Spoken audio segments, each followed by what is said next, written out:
हार वो सबक है जो आपको बेहतर करने का मौका देती है। जी हाँ बच्चों, आपको कभी भी हार से डरना नहीं चाहिए और ना ही निराश होकर बैठ जाना चाहिए। आपको बल्कि जीतने के लिए और ज्यादा प्रैक्टिस करनी चाहिए। Welcome back on online Padhaku channel. आज की इस वीडियो में हम हिंदी ग्रामर के समास के बारे में पढ़ने वाले हैं। आज हम इस वीडियो में जानेंगे कि समास किसे कहते हैं, समस्त पद क्या है, समास विग्रह किसे कहते हैं, समास के भेद कितने हैं और समास विग्रह कैसे किया जाता है। तो चलिए, आज का टॉपिक थोड़ा सा लंबा है, तो इसलिए ज्यादा बातें ना करते हुए आज की वीडियो शुरू करते हैं। दो या दो से अधिक शब्दों से मिलकर बने सार्थक शब्दों को समास कहते हैं। बेटा, आपको परिभाषा नीचे स्क्रीन पर दिखाई दे रही होगी। ठीक है, अब हम देखते हैं समास के उदाहरण क्या हैं। तो समास के जो एग्जाम्पल हैं, द फर्स्ट इज, अगर मैं यहाँ पे लिखूं डाक गाड़ी, तो ये क्या है, आपका समास है। अब हम देखते हैं कि समस्त पद किसे कहते हैं। तो आप ये जो एग्जाम्पल देख रहे हैं, इसे ही हम कहते हैं समस्त पद या समासिक पद। समस्त पद या समासिक पद। थर्ड पॉइंट था कि समास विग्रह क्या कहलाएगा फिर। तो जब हम इन समस्त पदों को एक दूसरे से अलग कर देते हैं तो उसे हम समास विग्रह कहते हैं। ठीक है, विग्रह शब्द का अर्थ ही होता है अलग करना। अब हम आते हैं समास के भेद कितने हैं। तो समास के 6 भेद होते हैं। मोस्टली बच्चे भेदों के नाम भूल जाते हैं, तो आपको मैं आज की इस वीडियो में एक छोटी सी ट्रिक बता रही हूँ जिससे आपको बहुत ही आसानी से समास के भेद के नाम बहुत ही जल्दी याद हो जाएंगे और आई थिंक आप कभी भूलेंगे भी नहीं। बस आपको वो ट्रिक को फॉलो करना है। ठीक है, तो चलिए हम देख लेते हैं वो कौन सी ट्रिक है जिससे आप समास के भेद के नाम याद रख सकते हैं। अब मैं आपको दिखाने वाली हूं समास के भेद। ठीक है, अ, ब, त, क, द्व, द्वि। अब आप सोच रहे हैं मैम ये कौन से समास के भेद हैं, हमने तो ये पढ़े ही नहीं। तो बेटा, यही तो आज की ट्रिक है भेद को याद करने की। इजी है। अब, तक, द्वंद्वी। क्या बोलना है आपको? अब, तक, द्वंद्वी। मेरे साथ बोलिए एक बार, अब, तक, द्वंद्वी। अब इसका फुल फॉर्म देख लेते हैं तो आपको क्लियर हो जाएगा कि अ से है क्या। तो अ से है आपका अव्ययी भाव समास। ठीक है, अव्ययी भाव। ब से है आपका बहुव्रीहि समास।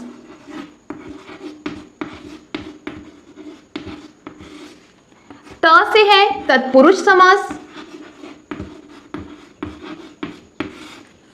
क से कर्मधारय।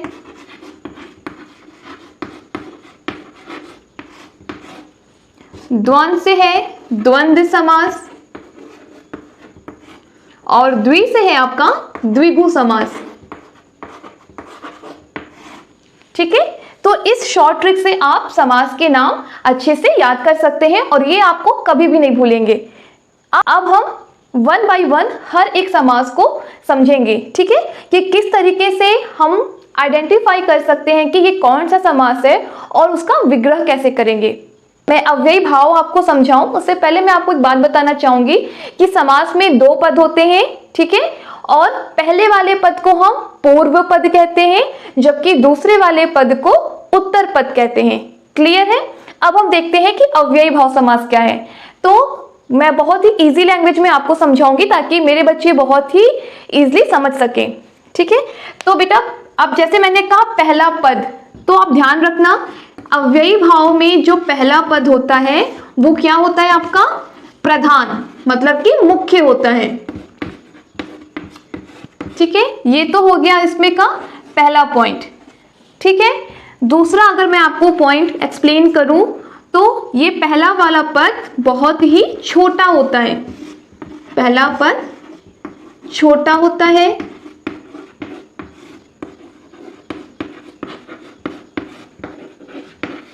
और जो मैं इसका थर्ड पॉइंट आपको बताने वाली हूं इसमें मोस्टली आपको उपसर्ग दिखाई देते हैं। ठीक है, इसमें आपको उपसर्ग दिखाई देंगे। उपसर्ग कौन कौन से हो सकते हैं? आ, यथा, प्रति, बे, भर,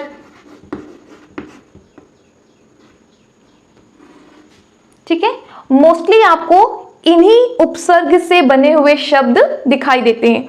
और इसमें जो एक चौथा जो पॉइंट है वो ये है कि एक ही शब्द बार बार आते हैं। एक ही शब्द, मैं यहां नीचे लिख दे रही हूं, बार बार आते हैं। बेटा आप चाहे तो इसके नोट्स भी बना सकते हैं और आप स्क्रीनशॉट ले लीजिए और आप इजीली नोट्स बना सकते हैं, क्योंकि मुझे लगता है कि अगर आपने कोई चीज पढ़ी है तो वो तभी तक याद है जब तक आपने पढ़ी है। अगर आपने उसका रिवीजन नहीं किया तो आपको वो चीजें याद नहीं रहेंगी, ठीक है। तो आप चाहे तो इसका स्क्रीनशॉट ले सकते हैं और एक प्रॉपर वे में अपनी नोट्स मेंटेन कर सकते हैं। बेटा मैंने इसके पहले के 2 पॉइंट्स इरेज कर दिए हैं ताकि हम बाद के 2 पॉइंट से इसके एग्जाम्पल को समझ सकें कि अव्ययी भाव समास के एग्जाम्पल क्या है। अब जैसे मैंने यहाँ फर्स्ट लिखा था आ उपसर्ग, ठीक है, तो यहाँ पे आपको अव्ययी भाव समास के क्या एग्जाम्पल दिखाई देंगे? आ जन। अब आप देख रहे हैं यहाँ पे उपसर्ग लगा हुआ है और शब्द भी क्या है? छोटे हैं। अगर इसका विग्रह करेंगे तो क्या बनेगा? जन्म से लेकर, जन्म से लेकर, ये हो गया समास विग्रह, ठीक है। दूसरा एग्जाम्पल लेते हैं यथा शब्द से। यथा समय, ठीक है। अब इसका समास विग्रह क्या होगा? समय के अनुसार।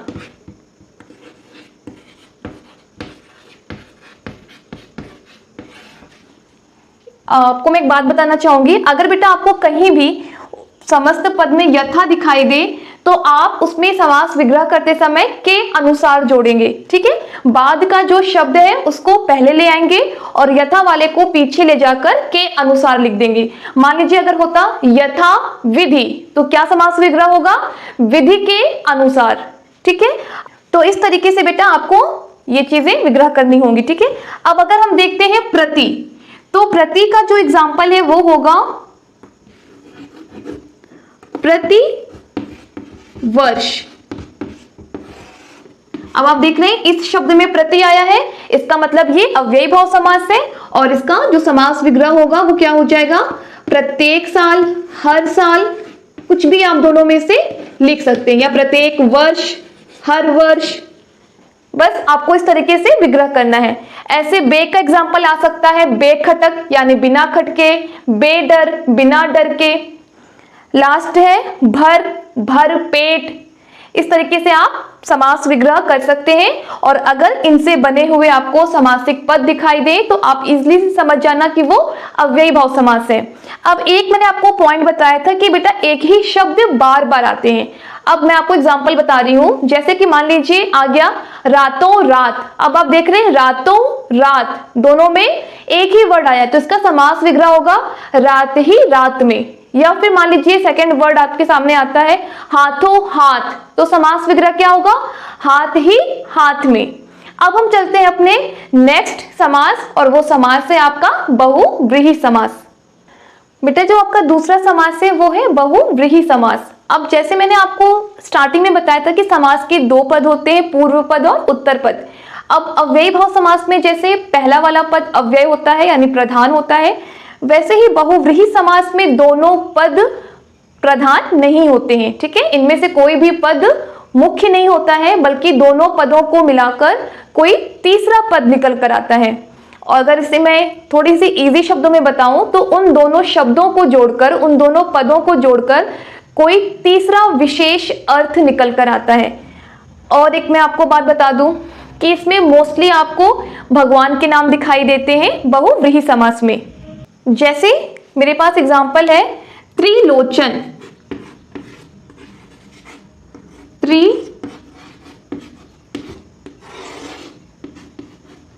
तो यहां पे क्या अर्थ बनेगा? तीन नेत्र हैं जिसके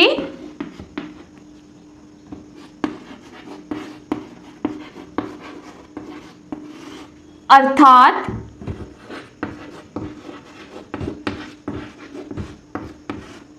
अब बताइए किसके नेत्र हैं? सबके तो त्रिनेत्र है नहीं, सबकी 2 आंखें हैं, लेकिन कोई एक ऐसा है जिसके 3 आंखें हैं। तो आपको क्या माइंड में आ रहा है कि मैम शिव जी। तो अब आप देखो बेटा, यहाँ पे शिव जी आ गया है, शिव जी आ गया है। तो इसीलिए ये क्या है, दोनों पदों को मिलाकर, मतलब 3 और नेत्र को मिलाकर जो तीसरा विशेष अर्थ निकला है वो है शिव जी, इसलिए त्रिलोचन है बहुव्रीहि समास।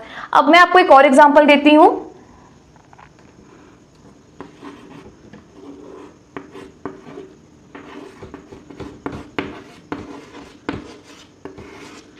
लंबोदर। अब आपको ये नाम से ही पता चल रहा होगा कि ये किस भगवान का नाम है, और भगवान का नाम आ गया, इसका मतलब वो बहुव्रीहि समास है। बट हम ऐसे सॉल्व नहीं कर सकते हैं, हम इसका एक बार समास विग्रह करके देखेंगे।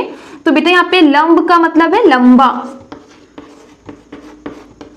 उदर मीन्स पेट, तो आप लिख सकते हैं लंबा पेट है जिसका, या फिर लंबा उदर है जिसका,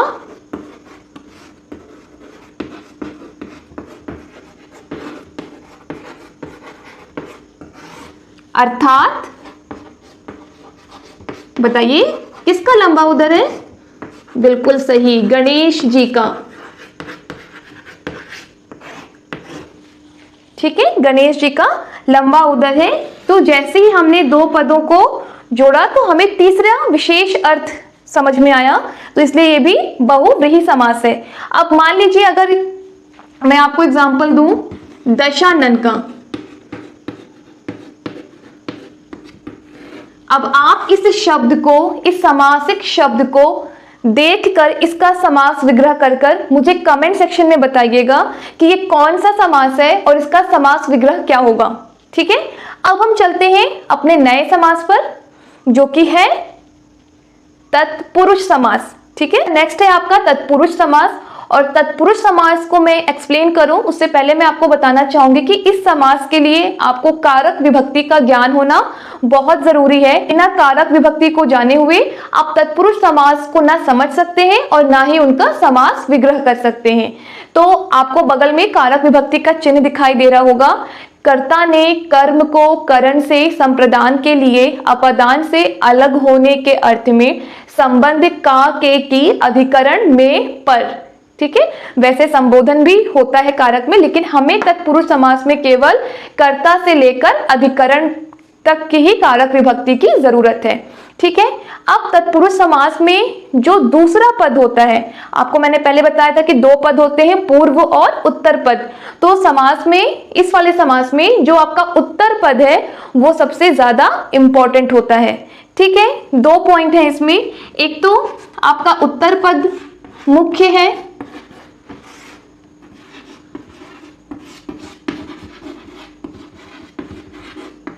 और जो इसमें का दूसरा पॉइंट है इसमें कि कारक विभक्ति आपको समस्त पद या समासिक पद में नहीं दिखाई देती है। ठीक है, तो कारक विभक्ति का लोप हो रहता है।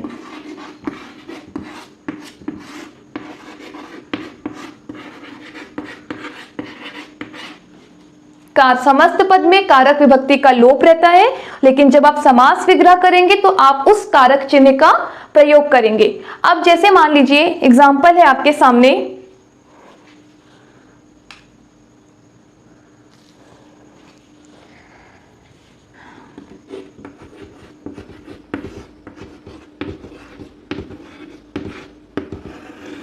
सिर दर्द।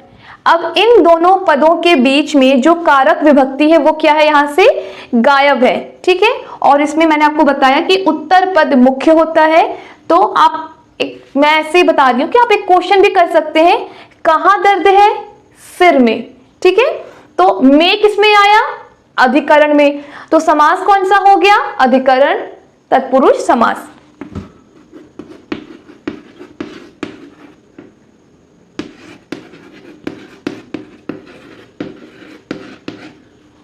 दूसरा एग्जाम्पल देखते हैं, गौशाला।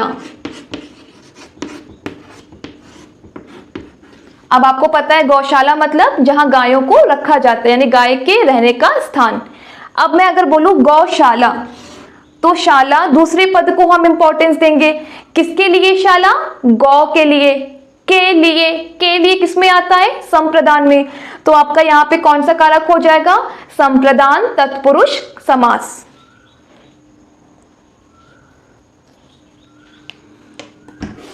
यहां है आपका अधिकरण, स्पेस ना होने की वजह से मैं पूरा समास नहीं लिख रही हूं, सिर्फ बता रही हूं अधिकरण तत्पुरुष समास। और यहां हो जाएगा आपका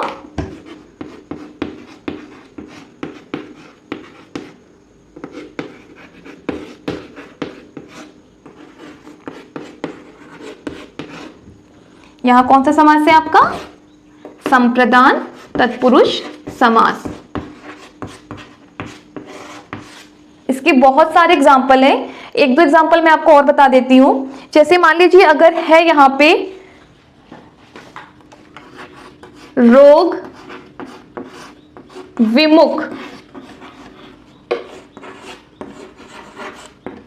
रोग विमुख, विमुख शब्द का अर्थ होता है अलग हो जाना, ठीक है। तो अब कारक में ऐसा कौन सा कारक चिन्ह आया था जिससे कोई चीज अलग हो रही थी? अपदान कारक में। तो यहां पे क्या हो जाएगा इसका समास विग्रह? रोग से विमुख।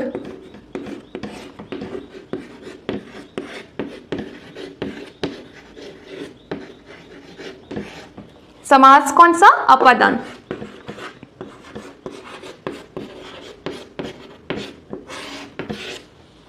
ठीक है, एक लास्ट एग्जांपल इसमें का दे देती हूं आपको। मान लीजिए आपके पास समस्त पद आया राजपुत्र, दूसरे पद को इंपॉर्टेंस देंगे हम पुत्र। किसका पुत्र? अब राज तो है नहीं, क्या हो जाएगा? राजा। तो समास विग्रह क्या बनेगा? राजा का पुत्र। तो इन दोनों में क्या है? दोनों पदों में संबंध है, ठीक है। का के की किसमें आता है? संबंध तत्पुरुष समास में। तो ये आपका हो गया संबंध तत्पुरुष समास। क्लियर है? अब आप मुझे बताइएगा कि इस समस्त पद का क्या समास बनेगा और उसका समास का नाम क्या है, और आप ये मुझे कहां बताएंगे? कमेंट सेक्शन में। द फर्स्ट इज रोग युक्त, सेकेंड वर्ड इज देश भक्ति। ठीक है, अब आपको इसे सॉल्व करना है। हम आज यही करने वाले हैं। एक एक समास के बाद मैं आपको एक एक समस्त पद देती जाऊंगी और आप उसको कमेंट सेक्शन में सॉल्व करते जाइएगा, ठीक है। अब चलते हैं हम अपने नेक्स्ट समास पे। और क्या लगता है हमने जो ट्रिक से याद किया था, तो तत्पुरुष के बाद क्या आना चाहिए? बिल्कुल राइट, कर्मधारय समास। नेक्स्ट है बेटा आपका कर्मधारय समास। इसमें आपको 2 पॉइंट्स याद रखने हैं कि इसमें 2 पद होते हैं, पहले ही पता है। तो जो पहला पद होता है इसमें वो तो आपका होता है विशेषण, ठीक है।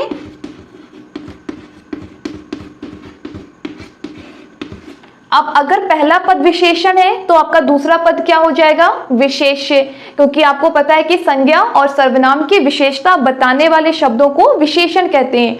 तो अब वो दूसरा पद क्या हो जाएगा? आपका विशेष्य हो जाएगा, ठीक है। तो दूसरा पद विशेष्य, ये तो हो गया आपका एक पेयर का 2 वर्ड, ठीक है। और जो दूसरे वर्ड के जो पद वो हैं पद, उनको देख लेते हैं। तो इसमें जो है पहला पद आपका उपमान होता है,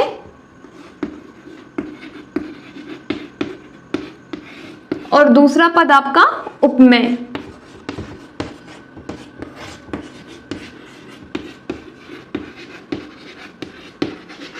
अगर मैं आपको इजी शब्दों में बताऊं तो जैसे विशेष की विशेषता बताएगा विशेषण, वैसे ही यहाँ पे उपमेय मीन्स है तुलना। तुलना किससे करेंगे? किसी दूसरे चीज को ही तो देख के करेंगे। तो यहाँ पे उपमा, उपमान और उपमेय आता है, जबकि फर्स्ट वाले में आपको विशेषण और विशेष्य दिखेगा। अब ये आपको कर्मधारय में ये दोनों साथ दिखेंगे, ठीक है। या तो आपको विशेषण विशेष्य दिखाई देगा या फिर आपको उपमान और उपमेय दिखाई देगा। अब जब आप इसका समास विग्रह करेंगे तो आपको दोनों में अलग अलग शब्दों को जोड़कर उनका विग्रह करना होगा। तो आप नोट कर लीजिए कि इस वाले में हम है जो लगाते हैं, ठीक है, और उपमान उपमेय वाले में के समान या फिर रूपी शब्द का प्रयोग करते हैं। आ गई बात समझ में? यस बेटा, अब हम इसके एग्जाम्पल देखते हैं। मैंने ये शब्द यहाँ से नहीं हटाए हैं ताकि आप इन शब्दों के यूज को प्रॉपर देख सके। तो हम एग्जाम्पल लेते हैं। मान लीजिए आपके पास समस्त पद लिखा हुआ आया है, मुख्याध्यापक, ठीक है। अब मैंने क्या बताया था आपको कि पहला जो पद होगा वो आपका विशेषण होगा और जो दूसरा पद होगा वो विशेष्य होगा। यानी ये विशेषता बता रहा है किसकी? इस वाले पर्सन की, मतलब इस वाले पद की ये विशेषता बता रहा है। अब आपको इतना तो समझ में आ रहा है कि पहला पद और दूसरा पद क्या है, और यहाँ पे जो पहला पद विशेषण है वो दूसरे पद यानी उसकी विशेषता बता रहा है। तो यहाँ पे इसका समास विग्रह क्या हो जाएगा? मुख्य। इजी है, पहले हम इसको अलग ही कर लेते हैं। एक तरफ लिख लिया मुख्य और दूसरा यहाँ क्या है? अध्यापक, क्योंकि ये अध्यापक की विशेषता बता रहा है। अब आप बताइए हम बीच में क्या ऐड करेंगे? है जो, ठीक है, मुख्य है जो अध्यापक। दूसरा एग्जांपल देखते हैं, चंद्र मुख, चंद्रमुख। अब देखिए यहाँ पे विशेषता नहीं बता रहा, यहाँ पे क्या कर रहा है? तुलना कर रहा है। चंद्रमुख किसकी? मुख की, चंद्र में से।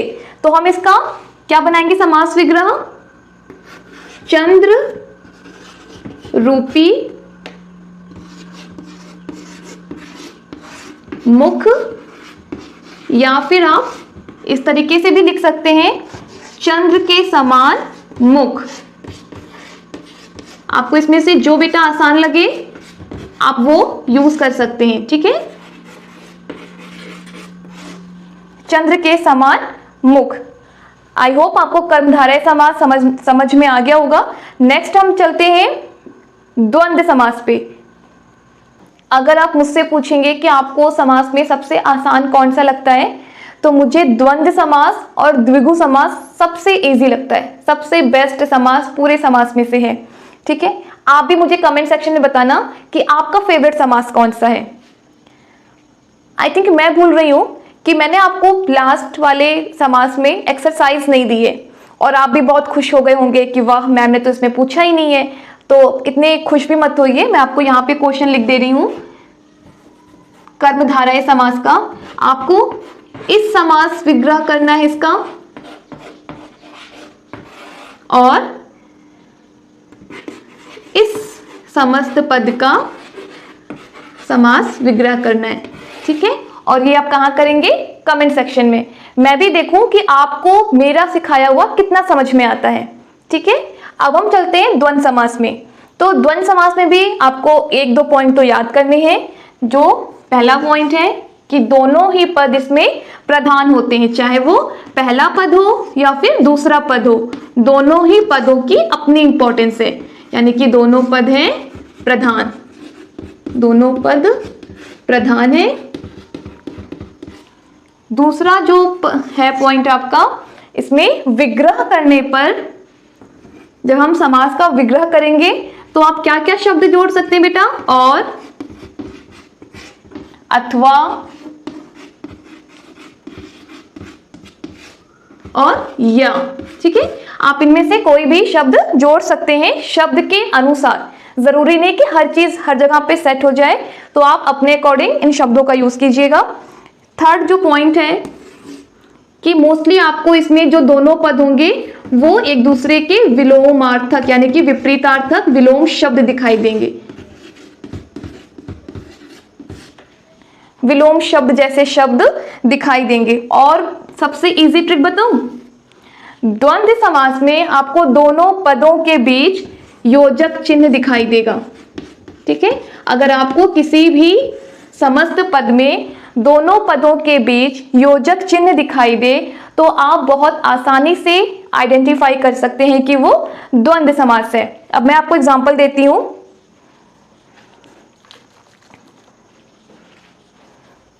जैसे मान लीजिए यहां पे लिखा है दिन रात। ठीक है, अब आप देख रहे हैं दो पद हैं, दोनों पद की अपनी इंपॉर्टेंस है और एक दूसरे के विलोम है यानी विपरीतार्थक है। दोनों पदों के बीच में योजक चिन्ह लगा है, इसका मतलब ये द्वंद्व समास है। और जब हम विग्रह करेंगे तो यहाँ पे लिखेंगे दिन और रात। ठीक है, अब मान लीजिए यहाँ लिखा है अगर दूसरा एग्जाम्पल, छोटा योजक चिन्ह बड़ा, तो हम यहाँ पे विग्रह करते समय छोटा या बड़ा इस तरीके से भी समास विग्रह कर सकते हैं। अब मैं आपको इस समास की एक्सरसाइज दे रही हूं, उसको आप सॉल्व कीजिएगा। काम, क्रोध, सेकंड समस्त पद है लाभ, हानि। ठीक है, इसको आप सॉल्व कीजिएगा। अब चलते हैं अपने समास के सबसे लास्ट और सबसे इजी समास पे, इसीलिए मैंने उस समास को सबसे लास्ट में रखा है ताकि जब आप समझे तो आप बोरिंग फील ना करें बल्कि आपको और इंटरेस्ट आए। तो चलते हैं नेक्स्ट समास पे। नेक्स्ट है बेटा आपका द्विगु समास। इसमें आपको क्या ध्यान रखना है कि जो पहला पद होगा वो आपका क्या होगा, संख्यावाचक। ठीक है, पहला पद आपका होगा संख्यावाचक। अगर मान लीजिए संख्यावाचक, अगर आपको पहले पद में कोई गिनती दिखाई दे रही है तो इसका मतलब वो आपका द्विगु समास है। बस आपको इतना ही ध्यान रखना है। और जब आप विग्रह करेंगे तो विग्रह करते समय आप उसमें दो शब्दों का यूज कर सकते हैं, वो आपकी चॉइस है। या तो आप लिख सकते हैं का समूह, या फिर आप विग्रह करते समय लिख सकते हैं का समाहार। अब आप इन दोनों में से जो चाहे वो आप विग्रह करते समय यूज कर सकते हैं। ठीक है, अब एग्जांपल देखते हैं। जैसे मान लीजिए मैंने लिखा यहाँ पे पंचवटी। अब आप देखो बेटा दो पद है, पूर्व पद और उत्तर पद, पहला पद और दूसरा पद। मैंने क्या लिखा था कि पहला पद आपका क्या होगा, संख्यावाचक। अब आपको यहाँ पहले पद में क्या दिख रहा है, पंच, पंच मीन्स 5, तो यहां क्या हो जाएगा 5। मोस्टली स्टूडेंट्स मिस्टेक कर देते हैं दूसरे वाले पद में, उसको एज इट इज लिख देते हैं। नहीं बेटा, ध्यान रखो दूसरा वाला पद आपका बहुवचन में कन्वर्ट हो जाएगा। क्यों? क्योंकि आपको पता है कि ये संख्या क्या है, 5 है, और जब कोई भी वस्तु एक से ज्यादा होती है तो वहां पे हम बहुवचन का प्रयोग करते हैं। तो ये जो वटी है वो क्या हो जाएगा, वटों, 5 वटों का समूह।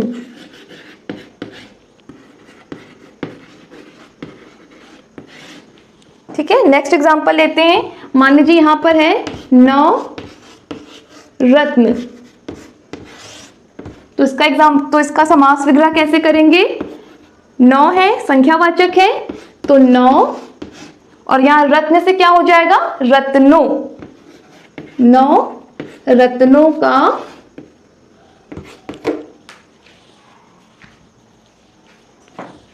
रत्नों का समाहार। ठीक है, ध्यान रखना संख्या के जस्ट बाद आपको बहुवचन शब्द का प्रयोग करना है, ना कि एक वचन का। तो इस तरीके से ये था आपका द्विगु समास। अब मैं आपको इस समास से रिलेटेड एक्सरसाइज दे रही हूं। त्रिभुज और द नेक्स्ट वर्ड इज षटकोण।